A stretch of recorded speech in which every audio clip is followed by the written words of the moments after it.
19వ తారీఖున విజయవాడలో ఒక గొప్ప కార్యక్రమం జరుగుతోంది. దాదాపుగా 404 కోట్ల రూపాయలు, దాదాపుగా 19 ఎకరాలలో 125 అడుగుల బాబాసాహెబ్ అంబేద్కర్ గారి విగ్రహం ఆవిష్కరణ జరుగుతూ ఉంది.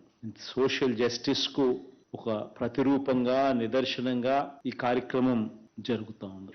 ప్రతి అడుగులోనూ కూడా ఈ సోషల్ జస్టిస్ కు సంబంధించిన సందేశం సచివాలయం స్థాయి నుంచి మొదలు పెడితే రాష్ట్ర స్థాయి దాకా కూడా ప్రతి అడుగులోనూ ఈ సందేశం, ఈ మెసేజింగ్ కరెక్ట్ గా జరగాలి. గ్రామ స్వరాజ్యం అంటే ఏమిటి అనే దానికి ఒక అర్థం చెబుతూ, గ్రామ స్థాయిలోని పరిపాలన అనే దానికి మీనింగ్ అనేది ఏమిటి అని తెలియజేస్తూ, ఒక కరప్షన్ లేని వ్యవస్థ, ఒక వివక్షకు తావు లేని వ్యవస్థ ఏకంగా గ్రామ స్థాయిలో ఈరోజు మనం తేగలిగినాము అనంటే నిజంగా ఒక గొప్ప మార్పు జరిగింది రాష్ట్రంలో.